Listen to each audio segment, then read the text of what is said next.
unfortunate that I'm at the level of public shaming, but that's where I'm at. A Wisconsin congressman unloads on the Air Force after it denies a damage claim stemming from an F-16 crash 3 years ago. It is a follow-up to a story you will only see on News 3.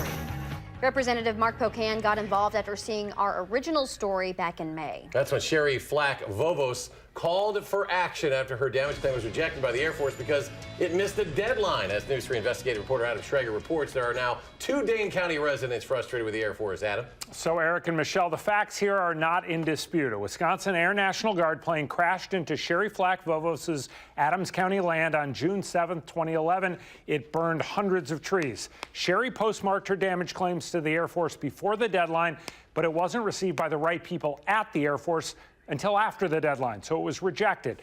Her appeal was rejected based on the missed deadline as well. Now Congressman Mark Pocan finds himself struggling with the same federal bureaucracy. Everything you see is dead. Everything you look at. Back in May, when we first walked on Sherry Flack-Vovos' 10 wooded acres in Adams County. You never lose your forest till a plane crashes on it. And she saw the tree damage caused by an F-16 exploding on her retirement property back in 2011.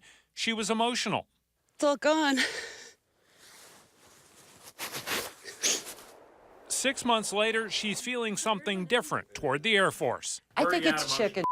I'm sorry. Their response has been ridiculous. Absolutely ridiculous. But now she's not the only one questioning the Air Force and its refusal to reimburse her for the damage because even though she mailed her claims on time, they were not received by the Air Force's deadline. It's unfortunate that I'm at the level of public shaming, but that's where I'm at. Congressman Mark Pocan tried to reason with the military on behalf of Sherry. Then I got the runaround for 25 minutes. The Madison Democrat says this is why people dislike the federal government. If people are embarrassed or shamed because of a situation where they deserve to be embarrassed or shamed, I'm hoping that helps to raise the level of it. I'm so discouraged. I am so discouraged. Pocan says most people are used to dealing with a postmark on things like their taxes with the IRS. And if everyone agrees a plane crashed and damage was caused, then the next step should make sense. The only disconnect is around it seems to be a postmark versus a date in hand, and that just doesn't seem reasonable. Sherry hasn't found much logic in this situation since that 2011 crash.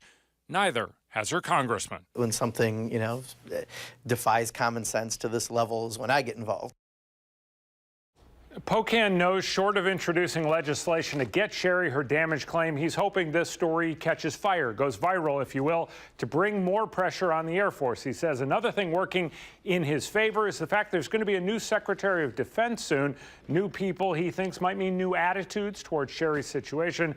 Meanwhile, the Air Force did not respond to our request for comment. Well, interesting story you followed since the beginning. It'd be very interesting to see where it goes from here. We'll stay with it. Adam Schrager reporting. Adam, thank you. Thank you.